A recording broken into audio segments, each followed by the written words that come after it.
का, जड़ कर्म चेतन बंधकारु कर्म के अवसान का, कह कर स्वरूप यथार्थ जग का, जो किया उपकार है उसके लिए जिन वाणी माँ को वंदना शत बार है, वंदना शत बार है, वंदना शत बार है।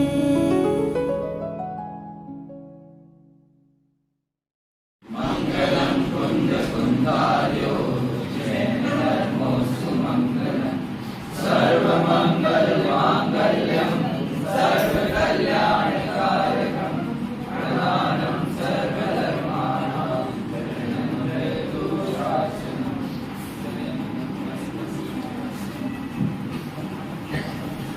तार्किक विद्वान, प्रमाण शास्त्र के प्रकांड विद्वान आचार्य अलंक जी तर्क वितर्क से बुद्धि शुष्क हो जाती है ऐसा लगता है। ज्यादा तर्क वितर्क करते हैं तो बुद्धि शुष्क हो जाती है, लेकिन हमारे आचार्य ये बताते हैं, समन्वयराचार्य अलंक देव, इतने तार्किक तो हुए नहीं होंगे, इतने तर्क वितर्क तो अपने चलते नहीं होंगे, लेकिन इतने तर्क वितर्क करते हुए बुद्धि की वहाँ उस समय कदाचित शुष्कता जैसी लगती होगी, लेकिन उनके अंदर भी अध्यात्म की धारा, आत्मरुचि की धारा चलती रहती निरंतर, और उससे जो वो आत्मा के अध्यात्म से और आत्मा के चिंतन से जो आनंद आता है, वो आनंद भी बराबर वो उठाते रहते हैं। और ये इस तरह के स्तोत्रों के माध्यम से हमें ख्याल में आता है। अभी हम भी उन शब्दों को समझने के लिए, वो शब्द का क्या अर्थ हो सकता है, इसमें कदाचित समझते समय उलझ रहे हैं। अभी समझ लें, अब समझ लिया, अब पढ़ते समय पर उसका भाव ख्याल में लेकर के हमारे अंदर भी आत्मा की महिमा, आत्मा की रुचि, आत्मा के संबंध में चिंतन मनन चलते हुए इसका पाठ करना चाहिए। तो आत्मसन्मुखता, आत्मा की तरफ आत्माभिमुखता बढ़ सकती है। उसके लिए अभी हम इसको समझने का प्रयास कर रहे हैं। 10 श्लोकों तक की चर्चा अपनी हो गई थी, और यहाँ तक आते आते मेरे ख्याल से आचार्य अलंक देव ने 2 बार तो ये कह दिया, ध्यानहीना न पश्यन्ति। ये परम आनंद प्राप्त करने के लिए जिस आत्मा को देखना चाहिए, समझना चाहिए, वह है तो सही देह लेवल में विराजमान, लेकिन आप ध्यानहीन जो होंगे वो उसे नहीं देख सकेंगे। इसलिए 10वें श्लोक में ऐसा ध्यान भव्य जी करते हैं, और मन को भी विश्राम करते हुए उस आत्मा को वे देखते जानते हैं, और देखते जानते ही सहज, चूंकि वो आनंद में है इसलिए आनंद की उत्पत्ति होती है, और जितना जितना उसकी लीनता बढ़ती है वैसे वैसे आनंद की वृद्धि होती है, और पूर्ण लीनता होती है तो पूर्ण आनंद की प्राप्ति होती है। जानना, पहचानना और उसमें लीन होना, जानना ज्ञान है और जानते रहना ध्यान है। तो उसी आनंद में, परम आनंद में आत्मा को जो जानते रहते हैं वो ध्यान की स्थिति है। अब ऐसा ध्यान करने वाले कौन, उसमें श्रेष्ठ, और उन्हें क्या प्राप्त होता है, इसकी चर्चा 11वें और 12वें श्लोक में करने जा रहे हैं। 11वां श्लोक, यहाँ इन 2 श्लोकों में छंद बदल दिया है, बाकी सब अनुष्टुप चल रहे थे। ये 2 छंद कुल जाति को लिखे हुए हैं।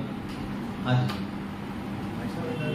जो चौथे नंबर का श्लोक है, हाँ जी, उसमें आपने तीसरे नंबर के श्लोक में बोला वो निरापाद होगा, और चौथे में बोला कि वो अपनी आत्मा के उद्धार की चिंता करेगा। चिंतन करना भी तो एक विकल्प है। फिर 5वें में फिर से निर्विकल्प बोला, तो चौथे श्लोक में तो फिर विकल्प आत्मा चाहिए।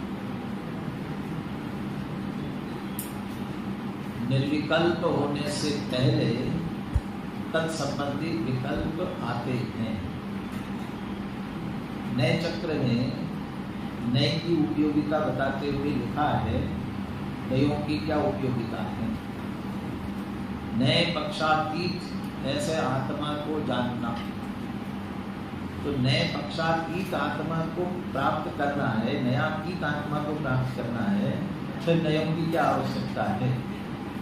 तो नयों की उपयोगिता बताते हुए वहाँ लिखा, हमने आत्मा के संदर्भ में बहुत से असत विकल्प कर रखे हैं, यानी उसके संदर्भ में बहुत सारी विविध विपरीत मान्यताएं चल रही है।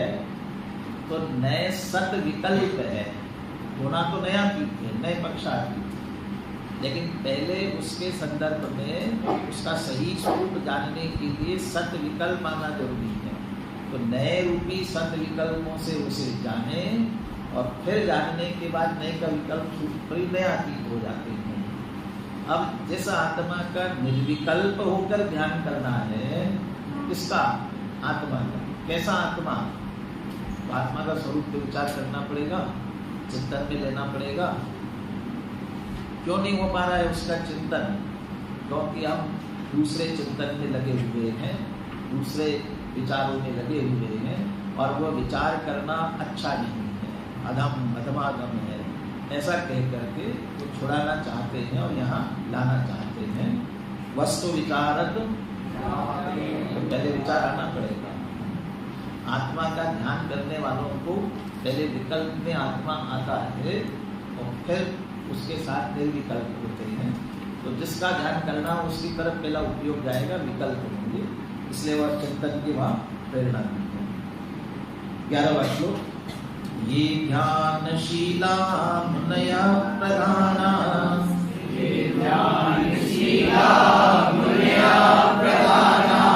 ते दुःखहीना नियमान् भवन्ति,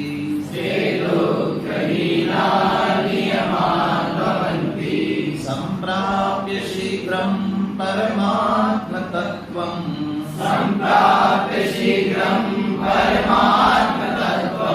व्रजन्ति मोक्षं क्षणमेकमेव।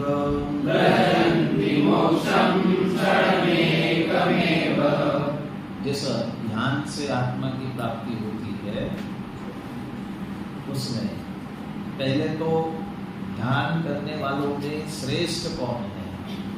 कि ध्यानशीला मुनया प्रधाना, जो ध्यानशील है, ध्यान करने वाले हैं, उनमें श्रेष्ठ मुनिराज हैं। गृहस्थ भी ध्यान करते हैं, गृहस्थों को भी ध्यान होता है। मुनि श्रेष्ठ क्यों है? ध्यानशील, ध्यान जिनका स्वभाव, ध्यान जिनका कार्य, ध्यान जिनने अपना जीवन बना लिया, ऐसे में मुनि श्रेष्ठ क्यों है? क्योंकि मुनि वास्तव में पूरी तरह से निर्भर निश्चिंत हो चुके हैं। निर्भर निश्चिंत कैसे हो गए हैं? क्योंकि निर्ग्रंथ है। ये पीछे भी सर्वसंग विवर्जितम कहा था ना, अभी तो परमात्मा में भी सर्वसंग विसर्जितम फिर देने वाले हैं। सर्वसंग, सारे संग, सब परिग्रह से रहित, निर्ग्रंथ, ग्रंथ मात्र परिग्रह नहीं है।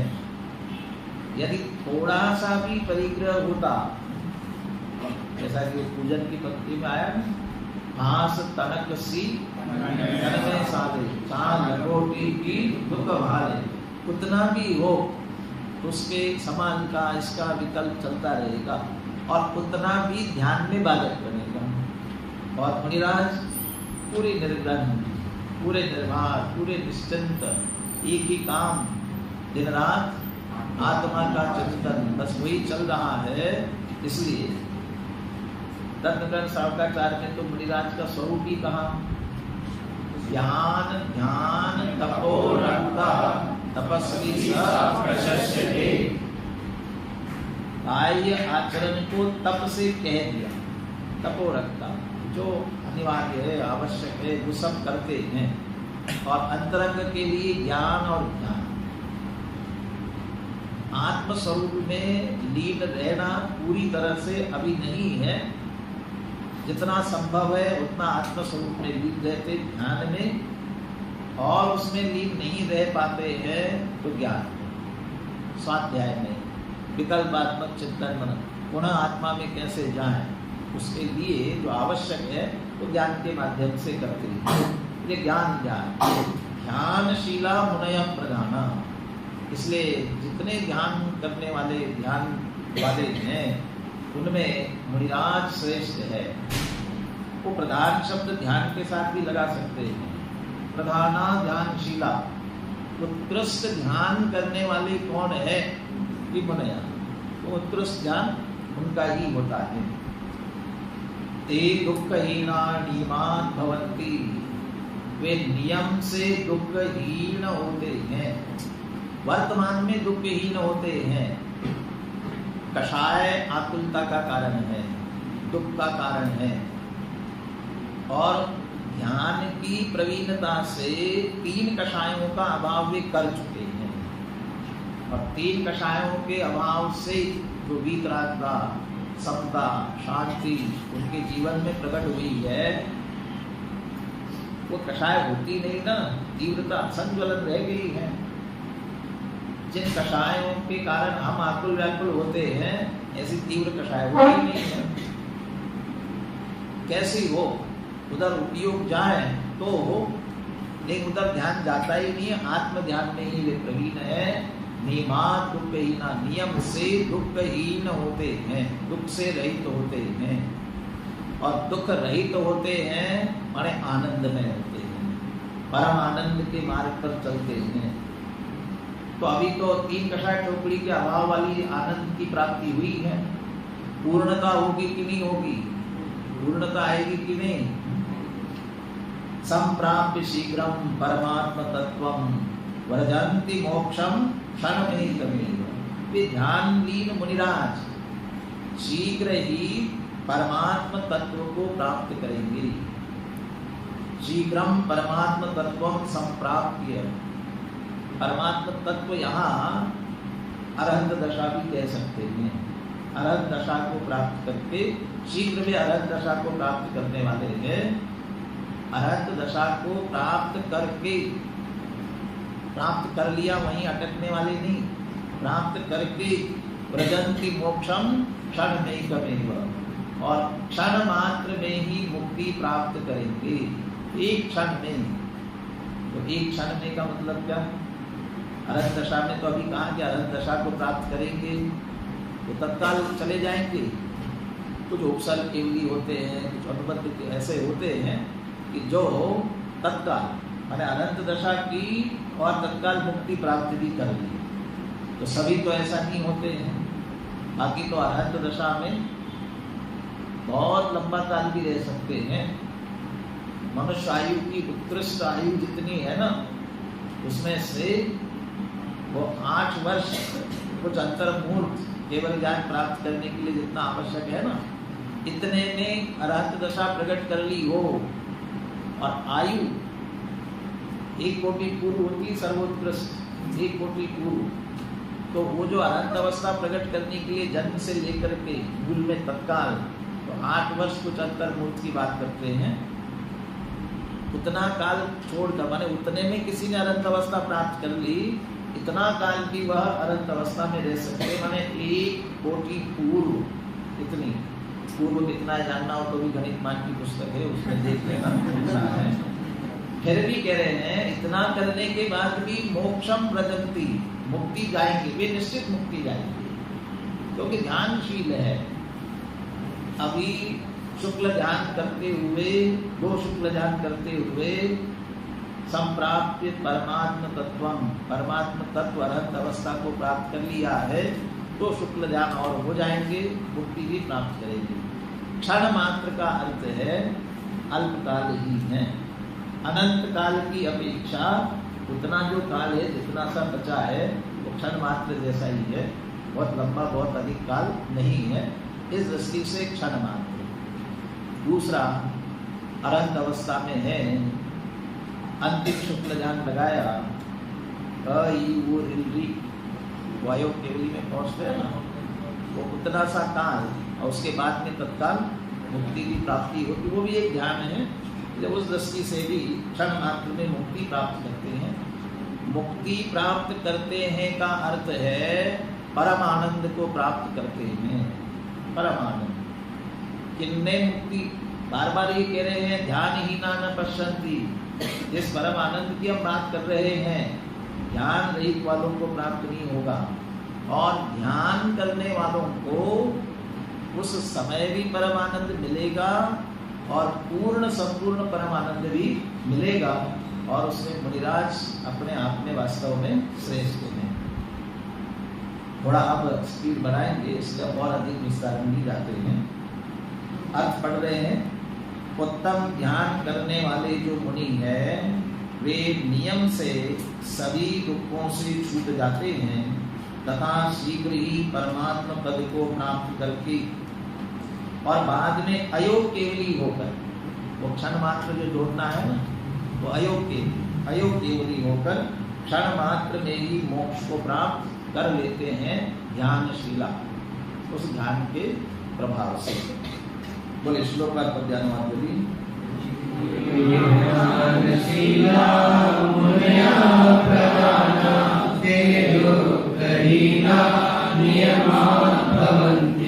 संप्राप्य शीघ्रं परमात्मतत्त्वं व्रजन्ति मोक्षं क्षणमेकमेव।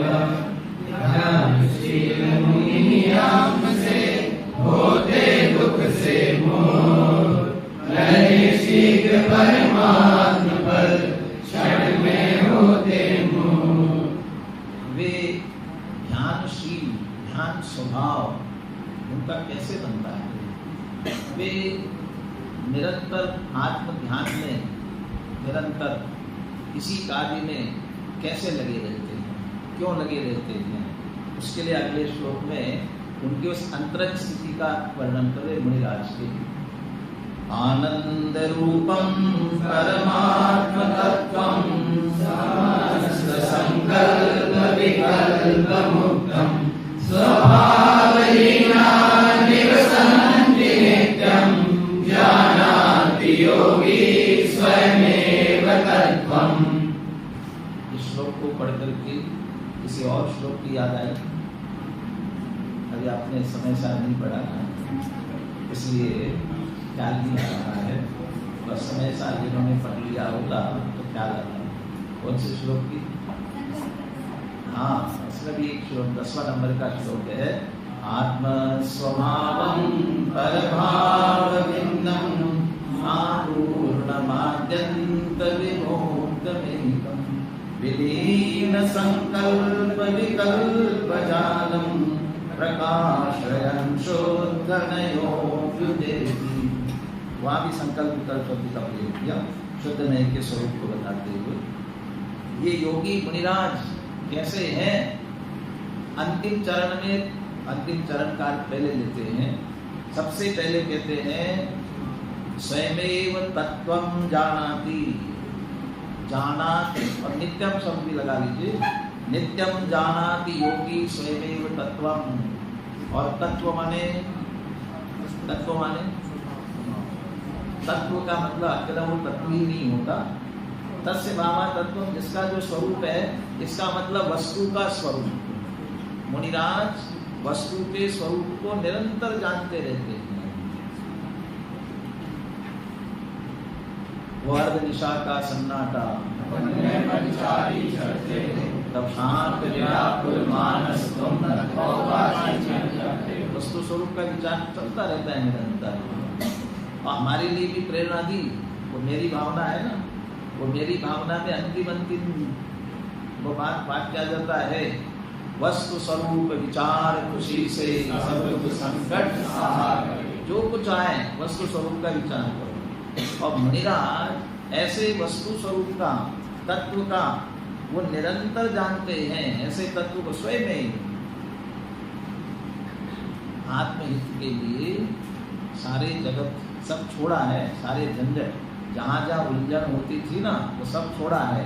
धन्य मुनीश्वर आत्महित में छोड़ दिया सब छोड़ा, घर बार छोड़ा, परिवार छोड़ा, धन वैभव छोड़ा, सब छोड़ा है।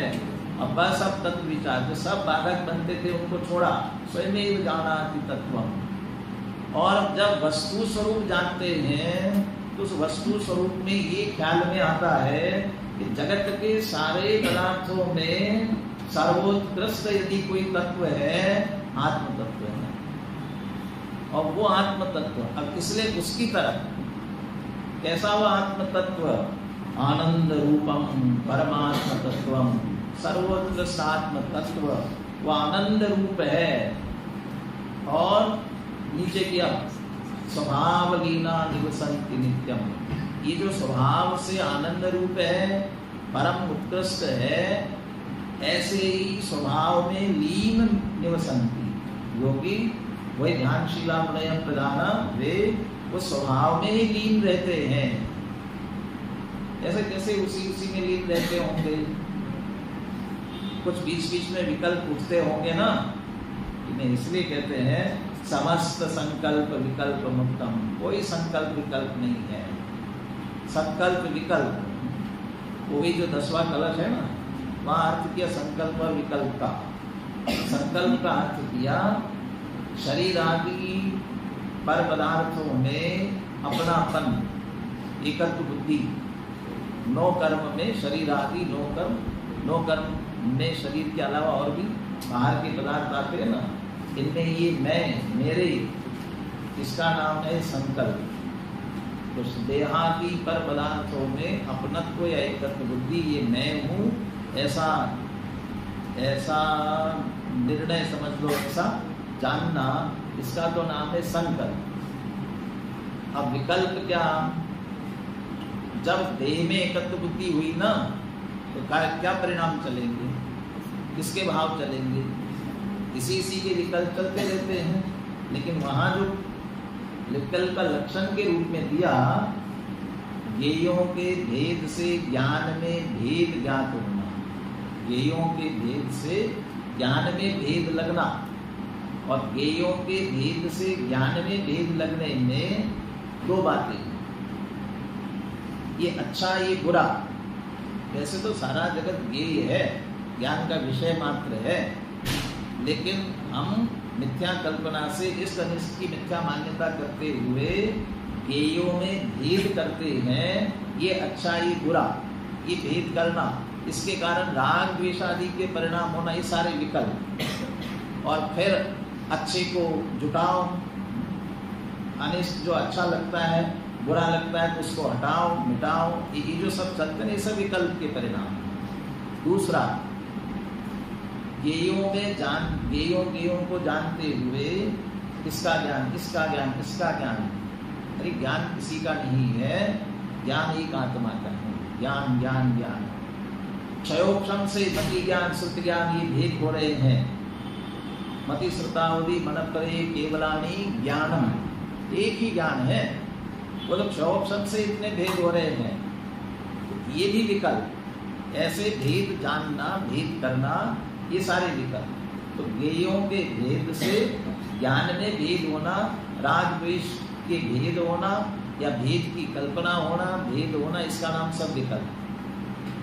लेकिन जिन्होंने तत्वम वस्तु के स्वरूप को भी जान लिया, और जब वस्तु के स्वरूप को जाना तो ये अच्छी तरह जाना, जड़ चेतन की सब परिणति प्रभु सब अपने अपने होती है, वस्तु स्वरूप को जान लिया, और उसमें से अपने आत्म तत्व को भी जाना। सर्वोत्कृष्ट आत्म तत्व है, जो निराकुल सुख परम आनंद प्राप्त करना चाहता हूँ, वो मेरे आत्मा में ही है। आनंद रूपम परमात्म तत्वम, ये जान लिया तो देहादि में एकत्व बुद्धि कैसे हो सकती है, इसलिए संकल्प नहीं। और जब पर द्रव्यों का भी स्वरूप जान लिया, अपना भी स्वरूप जान लिया, इस अनिष्ट की ज्ञेयों में भेद, सब ज्ञेय है, सामान्य ज्ञेय है। मुनिराज को तो समता भाव होता है, हरिमित्र महल मसान कंचन पांच निंदन कृतिकरण अर्घ्यावतारण नसी प्रहारण में सदा संतारण। ये सारी स्थितियां आ रही है, ये सारी स्थिति को जानते हैं, ये बना लिया। गेयों में भेद ज्ञात नहीं होता, इसलिए विकल्प भी उन्हें खड़े नहीं होते हैं। तो समस्त संकल्प विकल्प मुक्तम, और विकल्प नहीं है तो उपयोग फिर कहाँ जाएगा? अभी बात बोली थी दादा की चर्चा में, जाने दो कहाँ जाएगा? अरे उसकी सीमा अपने तक ही है, तो अपनी सीमा में आने वाला है, सब सीमंदर है, कहीं नहीं जाएगा, चिंता मत करो। और जिन्होंने ऐसा स्वरूप जान लिया, कोई संकल्प विकल्प नहीं चल रहे हैं, कहाँ उपयोग जाएगा? स्वभाव लीना निवसन्ति नित्यम, अपने स्वभाव में लीन रहते हैं, और ऐसे वो ध्यानशील मुनिराज। और फिर ध्यान में लीन हुए ना, इसलिए संप्राप्त शीघ्रम परमात्म तत्वम व्रजन्ति मोक्षम क्षणमेव। ये परम आनंद, ये उत्कृष्ट उपाय, और वहां तक नहीं भी पहुंच पाए, शुरुआत तो यहाँ से करना पड़ेगी। उस आत्मा के स्वरूप को जानना, उसका चिंतन मनन करना, तो जो करते हैं और फल प्राप्त करते हैं, उनकी उत्कृष्टता की अपेक्षा यहाँ ये बात की है। इसका अर्थ निज स्वभाव में लीन हुए मुनि ही संकल्प विकल्पों से रहित परमानंद में, परमात्मा के स्वरूप में निरंतर तन्मय रहते हैं। और इस प्रकार के योगी महात्मा ही परमात्मा स्वरूप को स्वयं जानते हैं, और उस परमात्मा स्वरूप को जानते हैं, यही ध्यानशील है, यही उसी में उनकी सहज लीनता होती है। बोले श्लोक का पद्यान बोलिए। आनंदरूपम परमात्म तत्वम समस्त संकल्प विकल्प मुक्तम स्वभावलीना निवसन्ति नित्यम जानाति योगी स्वयमेव तत्वम। आनंदमय परमात्म में नहीं संकल्प विकल्प, बसते सदा स्वभाव में योगी जाने तब। संप्राप्य शीघ्रम परमात्म तत्वम, कहा था ना, संप्राप्य शीघ्रम परमात्मा तत्व को शीघ्र प्राप्त करते हैं। ध्यान करने वाले मुनिराज का एक सामान्य स्वरूप बता दिया। अब ध्यान करके जिस परमात्मा तत्व को प्राप्त कर लिया, अब वो परमात्मा का स्वरूप कैसा है, इन दो श्लोकों में बहुत संक्षेप में, बाकी तो अनंत अवस्था क्या होती है ये सब बराबर सभी जानते हैं, या बहुत संक्षेप में उसकी चर्चा कर रहे हैं। और उसके बाद में बीच में पुनः ध्यान की चर्चा आई, और फिर ऐसे परमात्मा दशा को प्राप्त उनको क्या क्या कहा जा सकता है, बहुत सारे नामों का उल्लेख करेंगे। परमात्मा का स्वरूप कहने वाले 13वां 14वां श्लोक बोले, एक साथ ही बोलते हैं। चिदानंदमयं शुद्धं निराकारं निरामयं अनंत सुख संपन्नं सर्वसंग विवर्जितं लोकमात्र प्रमाणोऽयं निश्चयेन संशया व्यवहारे तन्मात्र कथिता परमेश्वरी। परमेश्वर ने परमेश्वर का स्वरूप क्या कहा है? कथिता परमेश्वर। चिदानंदमयम शुद्धम निराकारम निरामयम अनंत सुख संपन्नम सर्वसंग विवर्जितम। शब्दों का अर्थ तो सरल है, चैतन्य और आनंद है, सच्चित आनंद का धारी। सत्य, चित्त और आनंद, तीन शब्द लेते हैं ना। सत्य क्यों? क्योंकि द्रव्य है ना, मूल में द्रव्य है। कौन सा द्रव्य है?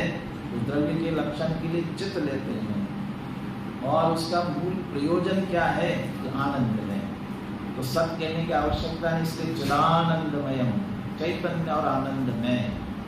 शुद्धम, शुद्ध, विकारों से रहित, सब प्रकार के विकारों से रहित, शुद्ध।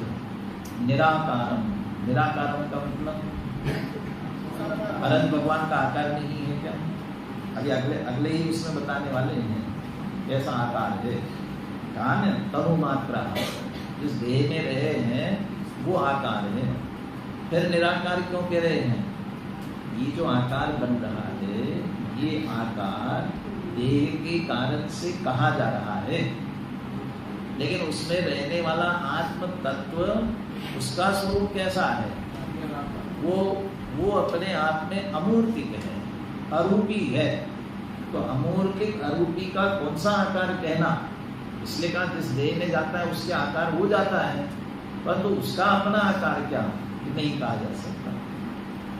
इसे ही समय सार की 49वीं गाथा, अब वो गाथा ऐसी है कि कुन आचार्य की 5 परमाणुओं में आई। उसमें एक शब्द दिया रसम अरूपम अदंतम अवतम चेतना गुणम असत्यम जान अलिंग गैनम जीवम अनिदिष्ट संठान। अंतिम विशेषण अनिदिष्ट संठान माने अनिर्दिष्ट संस्थान।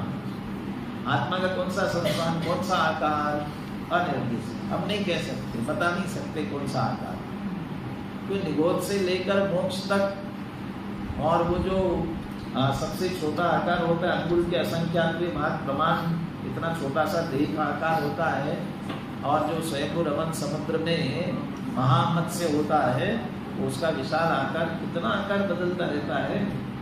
4 गति 84 लाख योनियों में कितना बदलता रहता है। कौन सा आकार बताया हम? कौन सा आकार है? कहते उसका अपना कोई आकार नहीं है। ये आकार जो कहे जाते हैं मुख्य रूप से जड़ के कहे जाते हैं, और ये अमूर्तिक है, इसलिए वो निराकारम, निरामयम, सब प्रकार के रोगों से रहित, निरामयम, अनंत सुख संपन्नम, अनंत सुख से सहित। अनंत सुख तभी होता है कि जब अनंत ज्ञान और अनंत दर्शन होता है, और उसके साथ अनंत वीर्य होता है। इसका मतलब अनंत सुख संपन्नम कहा है तो अनंत चतुष्टय से सहित है। और ऐसी दशा प्राप्त करने के लिए संकल्प विकल्प से मुक्त होना है, निर्विकल्प ध्यान में लीन होना है। तो संकल्प विकल्प निर्विकल्प ध्यान, इसमें जो बाधक बनने वाला है, ऐसा जो परिग्रह पर पदार्थ, उससे बिल्कुल रहित है। सर्वसंग विवर्जितम, बुद्धि पूर्वक मुनिराज मुनि दशा में ही छोड़ दिया था, परंतु देह थी, देह की चिंता थी, इसलिए थोड़ा बहुत पीछे कमंडलू था, आहार इत्यादि लेना पड़ता, कितना सा था, लेकिन अब उससे भी रहित हो गए, उन सबसे सर्वसंग विवर्जितम। ये विशेषण पीछे भी आए हैं और यहाँ भी दिए जा रहे हैं। उसमें इसमें क्या अंतर है? दूसरे श्लोक में शायद अनंत सुख संपन्न दिया, दूसरे श्लोक में अनंत सुख संपन्न, वहां भी कहा, यहाँ भी कह रहे हैं शुद्धम निरामयम, ये भी विशेषण आए। वहां और यहाँ क्या अंतर? वहां और यहाँ अंतर है, वह द्रव्य स्वभाव की अपेक्षा से है। ऐसे द्रव्य स्वभाव का आश्रय उत्कृष्टता से मुनिराज ने लिया, तब पर्याय में भी ऐसी स्थिति प्रकट हो गई। अब वास्तव में चैतन्य और आनंद में हुए, सकल की गाय तदपि निरानंद रसवी, ये दशा प्रकट हुई, इसलिए चिदानंद है। और द्रव्य कर्म, भाव कर्म, नो कर्म अभी है, द्रव्य कर्म नो कर्म, लेकिन असली जो भाव कर्म राग द्वेष दुख के कारण थे, वो राग द्वेष की मलिनता पूरी चली गई, इसलिए पर्याय में भी शुद्ध हो गई, निर्मलता आ गई। शुद्धम निराकारम, ये अमूर्तिक आत्मा को जान रहे, उसी अपेक्षा से ले लेना इसे। और निरामय, जैसे अनंत अवस्था आती है 18 दोषों से रहित होते हैं, और 18 दोषों से रहित होते हैं, उसमें रोगों से भी रहित होते हैं, इसलिए निरामय। अनंत सुख संपन्न, अनंत चतुष्टय रूप है, और सर्वसंग विवर्जितम। कैसे अनंत भगवान को सर्वसंग रहित कह सकते हो? बल्कि इतना समव शरण, यदि तीर्थंकर अनंत है तो समव शरण, इतना बड़ा परिग्रह हो गया।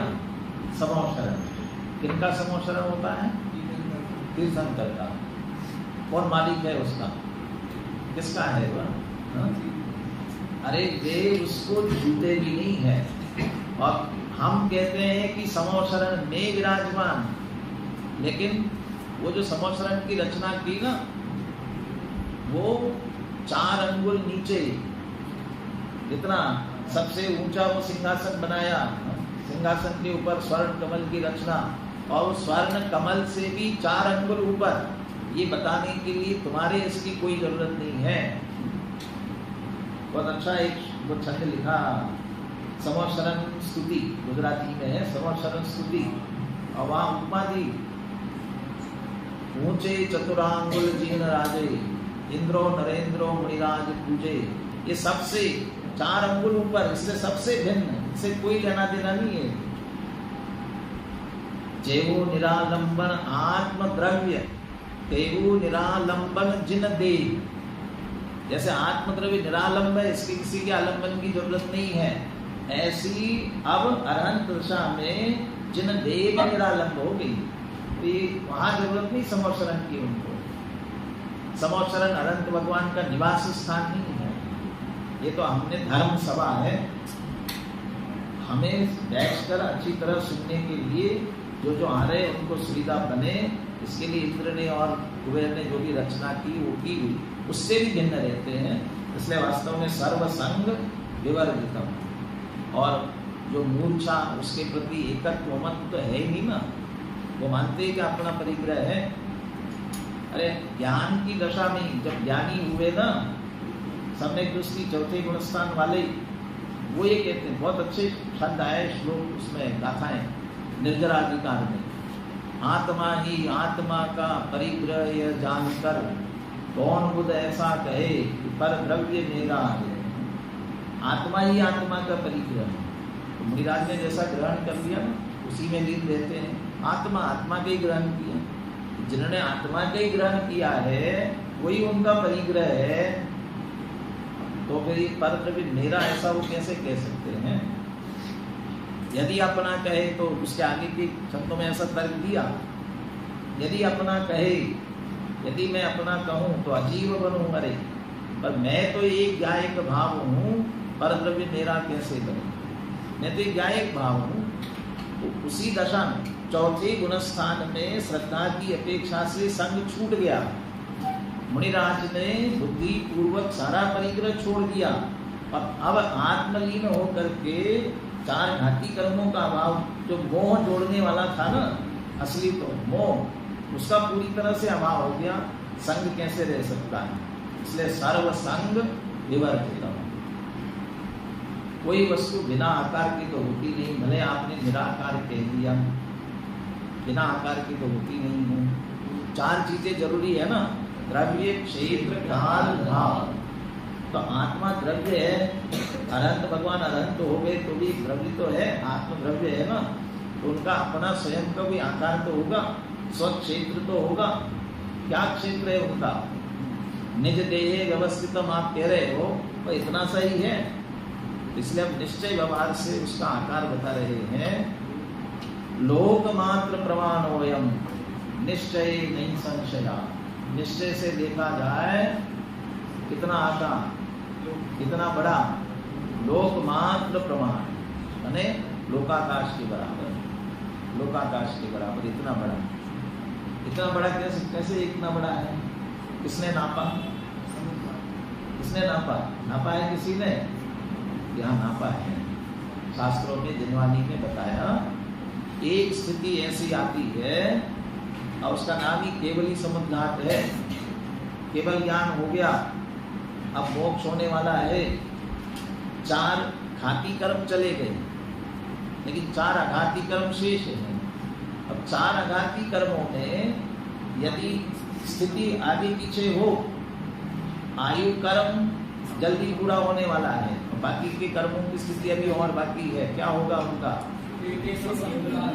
तो वो सब जो है एक साथ एक रूप में स्थिति बने, इसके लिए सहज ही ऐसे जिनके स्थिति में अंतर होता है उनका केवल ही समुद्घात होता है। और समुद्घात माने आत्मा के प्रदेश शरीर से बाहर निकलना, और वो जब केवल ही समुद्घात होता है उस समय सारे आत्मा के प्रदेश पूरे लोकाकाश में फैलते हैं, और लोकाकाश के एक एक प्रदेश पर आत्मा का एक एक प्रदेश, वहां नाप हो जाता है कि इसका आकार कितना बड़ा है। परंतु इतना बड़ा कि रहता कहाँ है? कहते जिस देह में जाता है, अनुगुरु देह प्रमाणो, छोटा बड़ा अपने अपने देह प्रमाण हो जाता है। कैसे होता है? वो संहारप्प सप्प दोचेदा, क्योंकि उसमें विस्तार और दूसरा शब्द क्या दिया? संकोच। संकोच और विस्तार की ऐसी शक्ति है जिसके कारण से जिस देह में जाता है उस देह के आकार होता है, तो उसे वो देह मात्र उतने आकार का मन समझ लेना। व्यवहारे तनु मात्र, व्यवहार से तनु मात्र शरीर के आकार है, निश्चय से कितना। अब तो धोतियां तो कम पहनते हैं, धोती पहनने वाले। कितनी बड़ी धोती होती है? प्रमोद जी तो पहनते कभी कभी। कितने मीटर की? 5 मीटर। 5 मीटर की धोती। और एक कहीं बाहर जा रहे हैं तो 4-5 धोती तो रख के ले जाना पड़ेगी। अब 4-5 धोती 5-5 मीटर की कितने मीटर हो गए? 25। तो 25 मीटर इतने बड़े। अब उसको रख करके ले जाने के लिए कितना बड़ा सूटकेस चाहिए? कितना बड़ा बैग चाहिए? नहीं चाहिए। छोटे से बैग में आ जाते। कैसे आ जाते हैं? इकट्ठा कर लिया, छोटी सी घड़ी कर दी और छोटी सी घड़ी करके रख के ले आए। अब 5 मीटर की धोती को छोटी सी घड़ी करके एक बिल्कुल एक आध फीट के अंदर ही छोटी सी करके लाए, रख करके। अब यहाँ लाए वो 1 फीट की हो गई, लेकिन खोलते हैं तो वापस 5 मीटर की। सचमुच 1 फीट की हो गई होगी तो दूसरे दिन पहनने लगेंगे तो पहन पाएंगे, लेकिन नहीं। जब खोलते हैं तो वापस 5 मीटर की, और रखना चाहे समेट करके तो छोटी सी हो जाती। उसमें जैसे संकोच विस्तार की शक्ति है ना, तो वास्तव में कितने मीटर की धोती छोटे से उसमें रखी तो उतनी की है 5 मीटर की जितनी।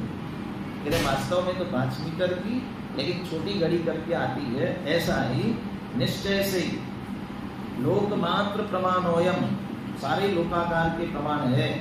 नहीं संशय मत करो। और वो केवली समुद्घात के समय में सिद्ध हो जाती है, इसलिए इसमें कोई संशय नहीं है। लेकिन व्यवहार से तनु मात्र, तो हमारे अनंत भगवान भी निश्चय से लोकाकाश प्रमाण असंख्यात प्रवेशी है, और व्यवहार से जिस देह में है उस देह के प्रमाण है। आज एक और बात आ रही थी, छोटे बड़े देह से क्या फर्क पड़ेगा? आदिनाथ भगवान की देह कितनी? 500 धनुष। अब धनुष की कितना है समझना हो ना, गणित मान में देख लेना कितना होता है। 500 धनुष। और महावीर भगवान की 7 हाथ। लेकिन जो अनंत सुख संपन्नम कहा है, वो अनंत सुख, उसमें क्या अंतर है? अब तो सिद्ध दशा में पहुंच गए तो अव्याबाद सुख हुआ, उसमें क्या अंतर है? उसमें कोई अंतर नहीं है। ये तो शरीर आत्मा के प्रदेशों का छोटा बड़ा होने का तात्पर्य है, उससे कोई फर्क नहीं पड़ता। फिर भी कुछ आकार कैसा है इसके लिए बता दिया। निश्चय से लोक मात्र, लोक प्रमाण, लोकाकाश प्रमाण इतना उसका आकार है, और व्यवहार से कितना है? शरीर मात्र में रहते हैं। जो ये दशा प्राप्त हुई ना, ये दशा उन्हें कैसे प्राप्त हुई? तो ध्यान के लिए एक श्लोक कहते हुए फिर तो परमात्म दशा प्रकट हुई, उसके क्या क्या और विशेष नाम है इनकी चर्चा करते हुए अंतिम, कल अपने को थोड़ा ज़्यादा समय देना पड़ेगा। सरल है बाकी का विषय, बाकी नाम ही नाम है, चर्चा करेंगे। 11:15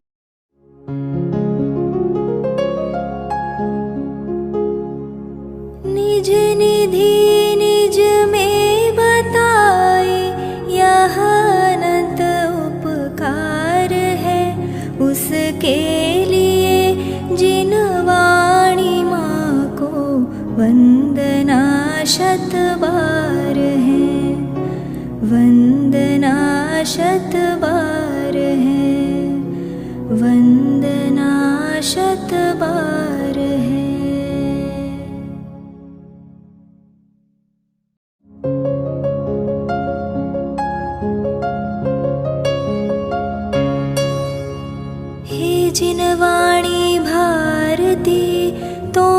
जपो दिन रैन, जो तेरी शरणा गहे सो पावे सुख चैन। जावाणी के ज्ञान ते सूझे लोकालोक, सोवाणी मस्तक नवो सदा देत हो ढोक, सदा देत हो